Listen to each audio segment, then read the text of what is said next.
প্রিয় শিক্ষার্থীরা কেমন আছো সবাই? আশা করি সবাই অনেক ভালো আছো। সার্ক এডুকেশনে তোমাদের সবাইকে অনেক অনেক স্বাগতম। আমি তোমাদের সাথে আছি জয়শ্রী ভট্টাচার্য।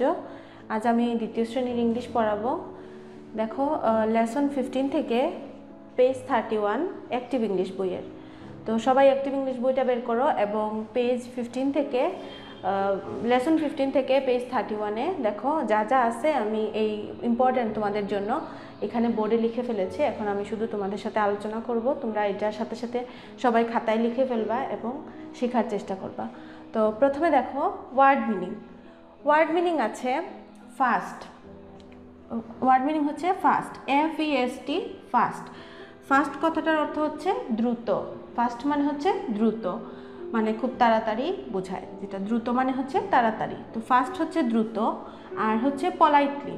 পোলাইটলি মানে হচ্ছে নম্রভাবে বা ভদ্রভাবে। পোলাইটলি মানে হচ্ছে নম্রভাবে বা ভদ্রভাবে। তো আমরা যে শিক্ষকদের সাথে কথা বলি, আমরা কিভাবে কথা বলি? নম্রভাবে বা ভদ্রভাবে কথা বলি। তো এটাই হচ্ছে পোলাইটলি। প্রথমে হচ্ছে ওয়ার্ড মিনিংগুলো কি কি? ফাস্ট হচ্ছে দ্রুত, পোলাইটলি অর্থ হচ্ছে নম্রভাবে বা ভদ্রভাবে। তারপর দেখো মেক সেন্টেন্স। মেক সেন্টেন্স আমরা কি লিখতে পারি? ফাস্ট দিয়ে আমরা লিখতে পারি প্লিজ রান ফাস্ট, অথবা অন্য কিছু আমরা লিখতে পারি, কিন্তু যেহেতু আমরা এই লেসন থেকে পড়তেছি তাই লেসনের মধ্যে এরকম লেখা আছে, ওই জন্য আমরা লিখবো যে প্লিজ রান ফাস্ট। ফাস্ট দিয়ে আমরা মেক সেন্টেন্স করলাম যে please run fast. Please run fast মানে কি? দয়া করে তাড়াতাড়ি দৌড়াও। তো প্লিজ রান ফাস্ট। এরপরে দেখো ফিল ইন দ্য গ্যাপস। তো ফিল ইন দ্য গ্যাপসে 1 নম্বর দেখো আই ইট ড্যাশ এভরিডে। তো এটা আমাদের লেসনেই আছে, তোমরা সবাই খেয়াল করো যে I eat rice everyday. Rice মানে হচ্ছে কি? চাল। তো চাল মানে হচ্ছে ভাত। আই ইট রাইস এভরিডে, আমরা প্রতিদিন ভাত খাই। তো I eat rice everyday. Rice বানানটা হচ্ছে RICE।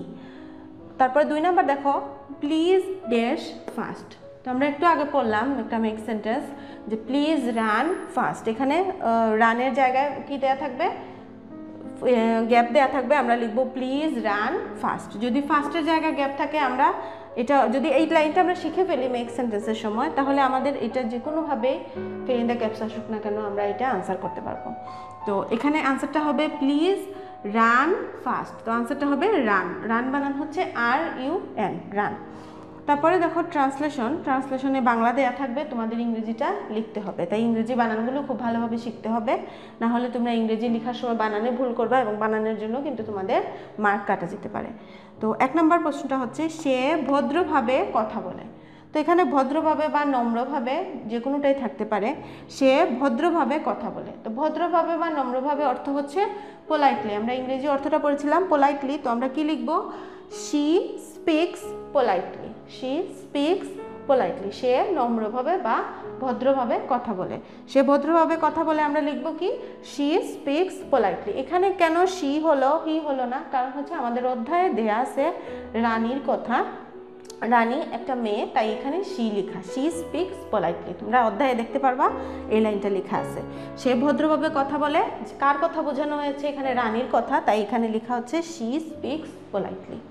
তারপরে দেখো আমরা কোয়েশ্চেন আনসারগুলো যদি দেখি, 1 নম্বর কোয়েশ্চেন হচ্ছে how does the girl walk. How does the girl walk মানে মেয়েটি কিভাবে হাঁটে। মেয়েটি কিভাবে হাঁটে? How does the girl walk. Walk মানে হচ্ছে হাঁটা, আর গার্ল মানে হচ্ছে মেয়ে। তো হাউ ডাজ মানে কিভাবে মেয়েটি হাঁটে। তো আনসারটা হবে the girl walks quietly. The girl walks quietly মানে মেয়েটি চুপচাপ হাঁটে। কোয়াইটলি মানে হচ্ছে নীরবভাবে বা চুপচাপ হাঁটে। তারপরে 2 নম্বরটা দেখো হু কুকস নাইসলি। কে সুন্দর করে বা মজাদার রান্না করে। হু কুকস নাইসলি, কে ভালো করে রান্না করে। The mother cooks nicely. এটা তোমাদের অধ্যায়ে লেখা আছে যে মা ভালো করে বা সুন্দর করে রান্না করে। তো এটা হচ্ছে দ্য মাদার। হুর জায়গায় শুধু দ্য মাদার হবে। কুকস নাইসলি যেভাবে প্রশ্নে লেখা আছে ঠিক একইভাবে। তারপরে দেখো 3 নম্বর কোয়েশ্চেন হচ্ছে হু স্পিক্স পোলাইটলি। কে নম্রভাবে বা ভদ্রভাবে কথা বলে। রানী স্পিক্স পোলাইটলি। এখানে কিন্তু নামটা লিখতে হবে, এখানে সি লিখলে হবে না, কারণ যেহেতু আমরা এখানে কি লিখেছি, ট্রান্সলেশন লিখেছি, কিন্তু এটা হচ্ছে আমাদের কোয়েশ্চেন আনসার। তো কোয়েশ্চেন আনসারে স্পেসিফিক করে নাম লিখতে হবে যে কার কথা বোঝানো হয়েছে। হু স্পিক্স পোলাইটলি, কে ভদ্রভাবে কথা বলে। রানী স্পিক্স পোলাইটলি, রানী ভদ্রভাবে কথা বলে। তো বানানগুলো অবশ্যই ইম্পর্ট্যান্ট, শিখতে হবে, কিন্তু খুব বেশি বানান শেখার প্রয়োজন নাই, প্রশ্নের মধ্যেই তোমাদের সব কিছু লেখা থাকবে। শুধু হু এর জায়গায় এখানে রানী লিখতে হবে। হু কুকস নাইসলি, এখানে হু এর জায়গায় দ্য মাদার লিখতে হবে। মাদার বানান আমরা সবাই জানি, আগে থেকেই শেখা আমাদের। How does the girl walk, এখানে দ্য গার্ল ওয়াকস লেখা আছে, শুধু কোয়াইটলি বানানটা শিখতে হবে।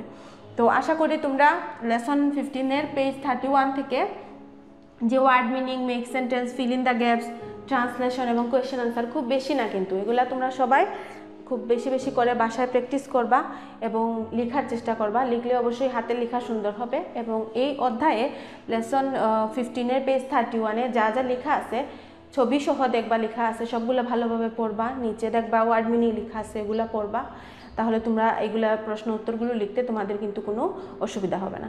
তো সবাই ভালো থাকো, সবাইকে অনেক অনেক ধন্যবাদ।